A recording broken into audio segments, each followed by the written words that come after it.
ओम शांति। ओम शांति। ओम शांति। आज का स्वमान। मैं अविनाशी तिलकधारी आत्मा हूँ।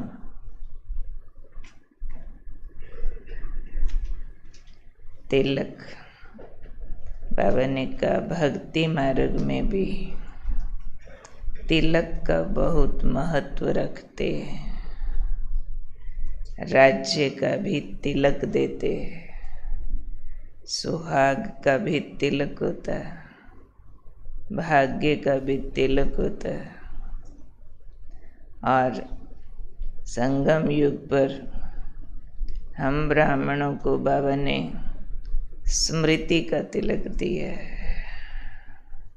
उसी की यादगार में ये भक्ति मार्ग के तिलक चलते हैं। उसमें धार्मिक रस्मों में भी तिलक की विशेषता होती है। तो वास्तव में बाबा ने कहा है ये आपके स्मृति स्वरूप की निशानी है तिलक, क्योंकि जैसी स्मृति वैसी स्थिति, और स्थिति ही पहुंचती है भाग्य तक। इसलिए तिलक को लोग भाग्य का आधार मानते हैं। सुहाग भी भाग्य कहेंगे, राज्य भी भाग्य कहेंगे। तो अच्छी रस्मों में जहाँ खुशी की बात हो वहाँ तिलक होता है। तो बाबा ने कहा स्मृति जैसी होगी वैसी स्थिति होगी। स्मृति श्रेष्ठ है तो आपकी स्थिति भी श्रेष्ठ हो जाएगी। इसलिए बाबा हमें 3 स्मृतियों का तिलक देते हैं। और तो सबको मालूम है 3 बिंदी का तिलक बाबा ने बहुत बार समझाया हुआ है। 3 बिंदी हमारी 3 स्मृतियां हैं। पहली बिंदी है स्व की स्मृति, दूसरी स्मृति है बाप की स्मृति, तीसरी स्मृति ड्रामा की। अब ये 3 स्मृतियों का तिलक बाबा ने कहा जो बच्चे अमृत वेले लगा लेते हैं उनकी स्थिति बहुत श्रेष्ठ हो जाती है। अब पहली स्मृति जो बाबा ने कही है स्व की स्मृति, क्योंकि इसी में ही सारा रोला पड़ता है।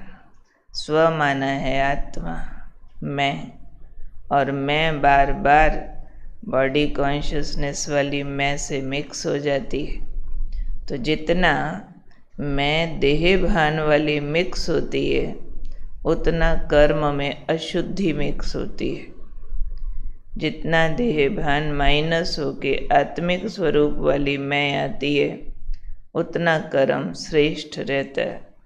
इसलिए बाबा ने कहा है स्व की स्मृति का तिलक अमृत वेले लगा लो, क्योंकि अमृत वेला जो भी हमने सेटिंग कर ली वो पूरा दिन चलेगी। अगर ठीक से की हुई है तो ठीक हम आत्मिक स्मृति के आनंद में टिके हैं अमृत वेला, तो दिन भर उसकी इको काम करती है।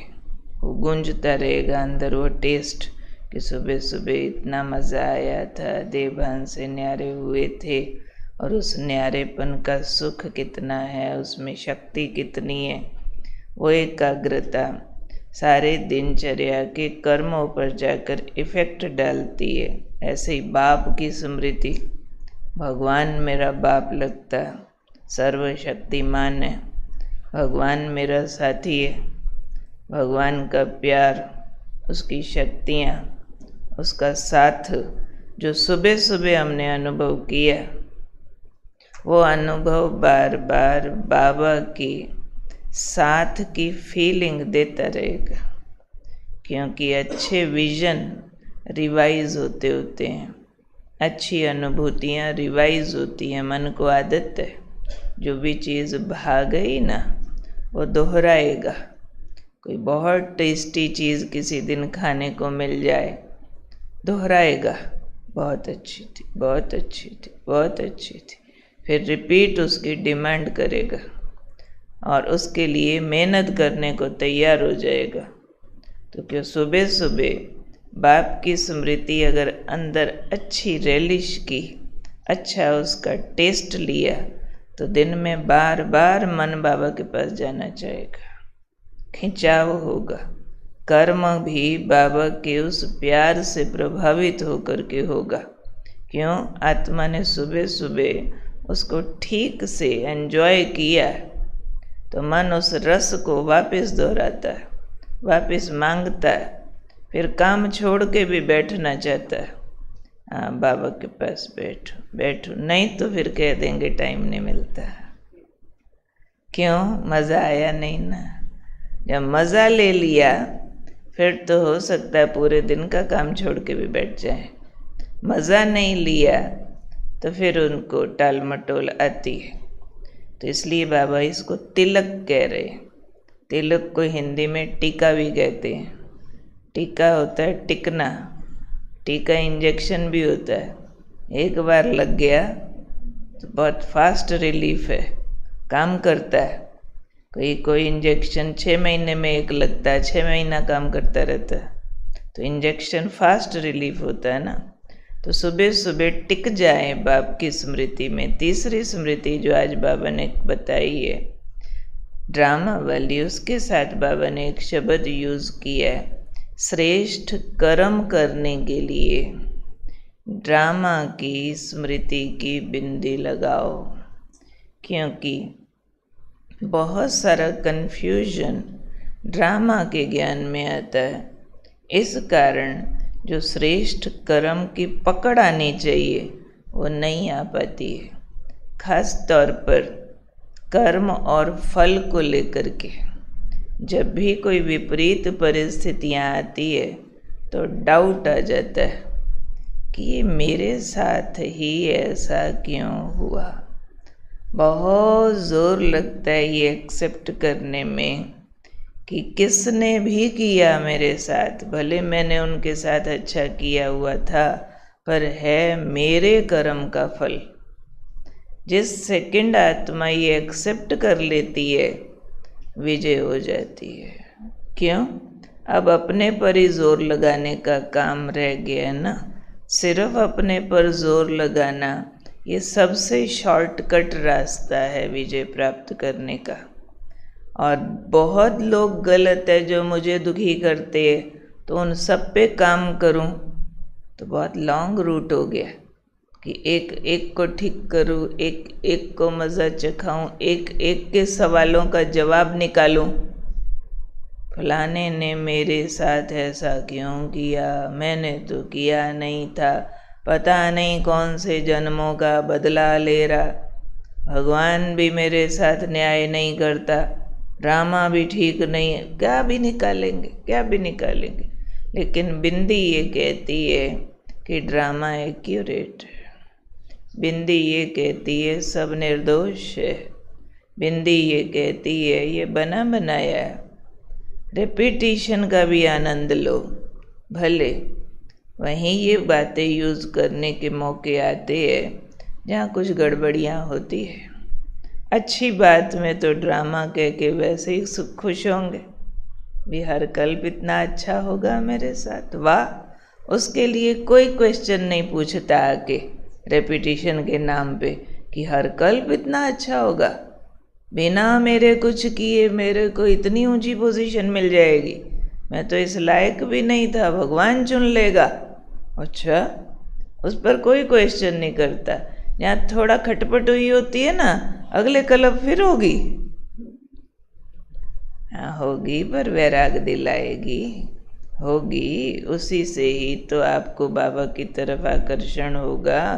भले होगी सहन शक्ति होगी, भले होगी ड्रामा के स्क्रिप्ट में अच्छा बुरा दोनों सीन होता है, उसको भी एक्सेप्ट कर पाएँ तो ये है बिंदी।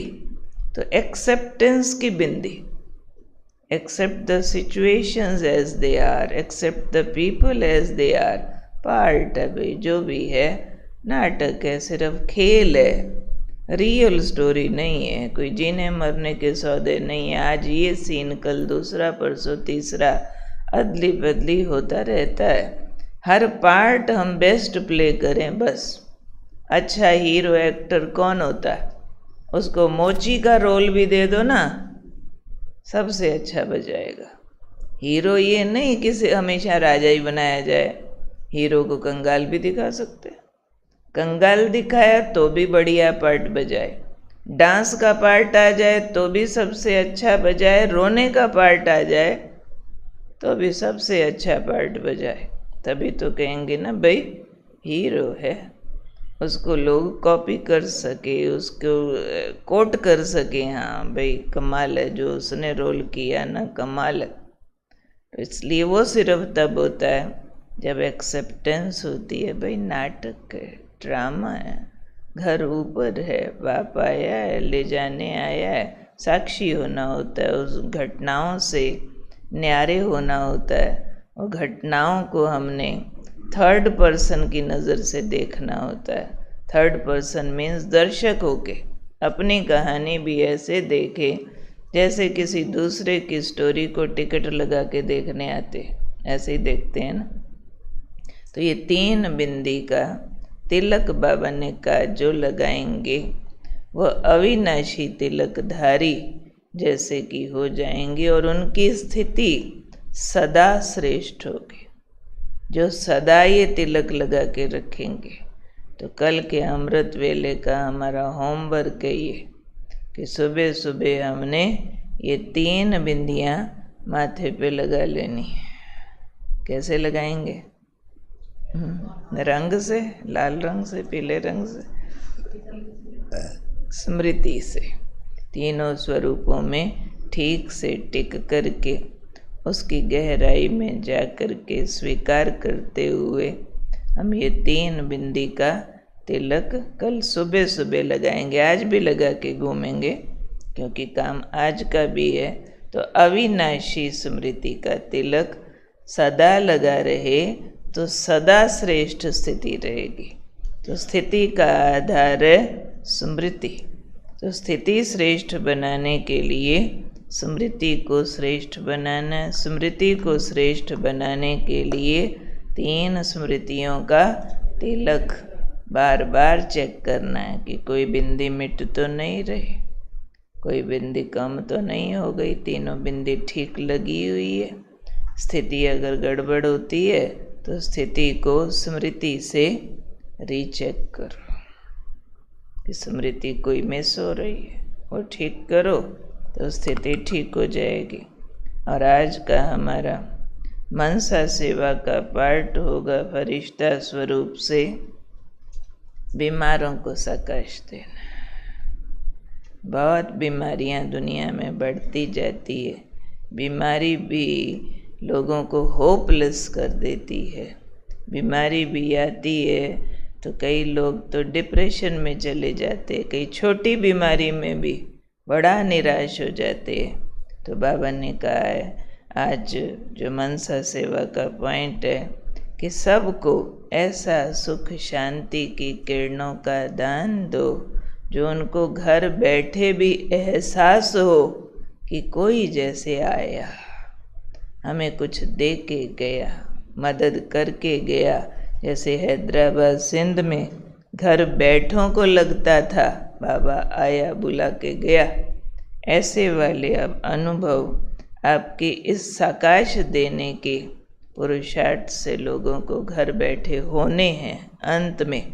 क्योंकि आत्माएं बहुत कमज़ोर होती जाती है, थोड़ा भी शरीर को तकलीफ़ आती है, ज़्यादा वाला निराश हो जाते हैं। तो उससे उनको बाहर निकालने के लिए बच्चों को काम करना है।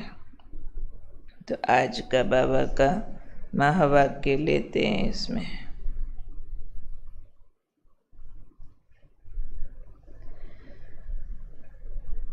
2/2/2008 की अव्यक्त मुरली से अभी विशेष अपने शक्तियों की सकाश चारों ओर फैलाओ। जब आपकी प्रकृति सूर्य की शक्ति, सूर्य की किरणें अपना कार्य कितने रूप से कर रहा है, पानी बरसाता भी है, पानी सुखाता भी है, दिन से रात, रात से दिन करके दिखाता है। तो क्या आप अपने शक्तियों की सकाश वायुमंडल में नहीं फैला सकते? सूर्य आपकी रचना वो भी फैलाता है, तो आप तो सूर्य के भी रचयिता हो। आत्माओं को अपनी शक्तियों की सकाश से दुख अशांति से नहीं छुड़ा सकते हो। ज्ञान सूर्य स्वरूप को इमर्ज करो। वो आग का सूर्य है और हमने अपना ज्ञान सूर्य स्वरूप इमर्ज करना है। किरणें फैलाओ, सकाश फैलाओ।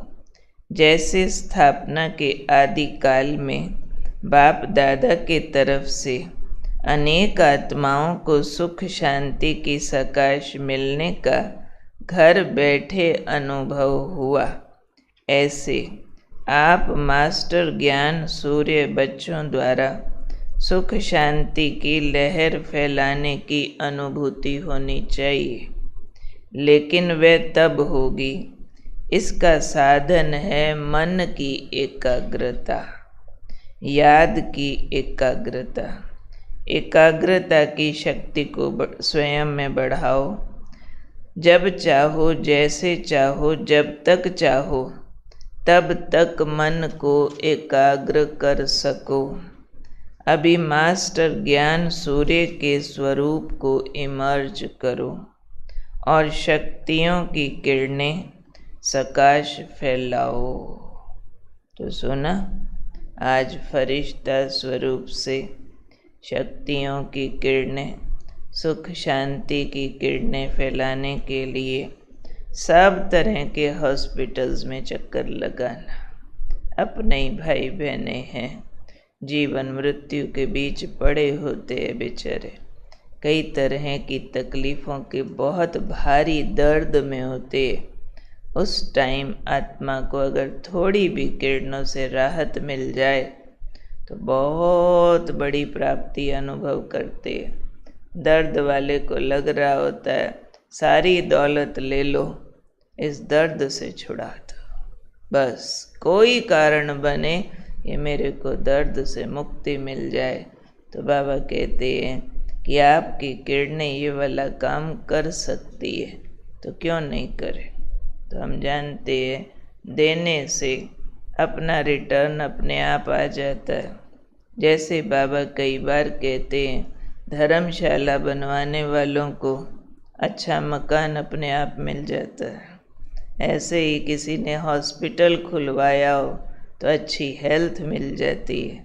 तो हम आत्माएं अगर बीमार दुखी आत्माओं को सुख शांति की किरणें देंगे तो खुद की रोगों से मुक्ति अपने आप हो जाएगी। देने से अपना बढ़ता हो जाएगा।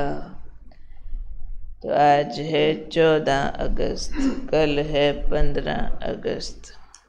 15 अगस्त को सेक्टर 15 में जन्माष्टमी का कार्यक्रम रहेगा सुबह की क्लास में, और श्री कृष्णा के हाथों से झंडा लहराया जाएगा।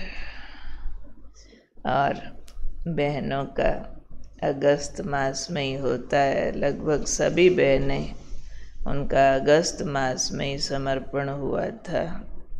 तो उनका इकट्ठा फिर 8 बहनों का समर्पण दिवस भी है। तो कल का कार्यक्रम तो 15 सेक्टर में होगा 15 वालों के लिए, और यहाँ पर फिर पंचकुला में जन्माष्टमी का कार्यक्रम 18 तारीख सुबह को किया जाएगा। और 18 तारीख सुबह को ही पहले स्टेज सब सजावट जो पहले नीचे के हॉल में होती थी, राय दरबार बनता था, वो सारी अभी ऊपर के हॉल में होगी, क्योंकि ज़्यादा संख्या में भाई बहनों को इकट्ठा बिठा सके। नीचे से ऊपर वाले में कैपेसिटी डबल है। और शाम का जो 18 शाम का कार्यक्रम होगा, नीचे जन्माष्टमी की बाकी डेकोरेशन तो होगी, झांकी एक नीचे होगी झूले वाली, बस।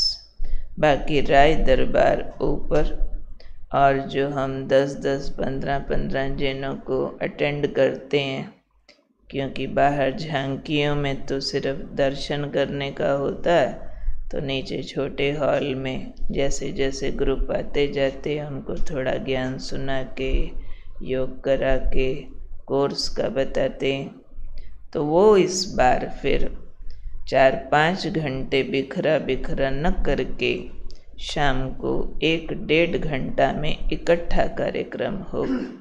कल्चरल होना है वो भी 1 टाइम, लेक्चर होना है वो भी 1 टाइम, ताकि थोड़ी मेहनत में ज़्यादा को लाभ इकट्ठा दिया जा सके। तो आप सबके लिए तो मेनली सुबह हो जाएगा, लेकिन आपके जानने वाले, आपके परिवारों वाले, रिश्तेदार जो भी आए, आप भी भले आओ, हम कोई मना नहीं करते। शाम को थोड़ा बच्चों का रंगारंग कार्यक्रम भी रहता है, और यहाँ पर राय दरबार भी रहेगा। उसका टाइम होगा शाम का 6:30 बजे। 6:30 से हम 8 और 8:30 के बीच सारा कार्यक्रम वाइंड अप कर देंगे, ठीक है। 10, 11, 12 नहीं बजेगा, ठीक है। जो काम 5 घंटे में करते थे पहले, अभी हम उसको 2 घंटा में करके पूरा करेंगे, ठीक है, ताकि अमृत वेला, मुरली क्लास, बाकी दिनचर्या हमारी ठीक रहे, और आने वाले भाई बहनें जो भी नए आते हैं उनको 1 घंटा में इकट्ठा बाबा का संदेश मिल जाए। जो 10-10, 15-15 को सुनाते हैं वो इकट्ठा हो जाए। तो इस प्रकार से आप अपने परिवार वालों को, अपने जानने वालों को मैसेज देना, और मैसेज बना देंगे, उस मैसेज को अपने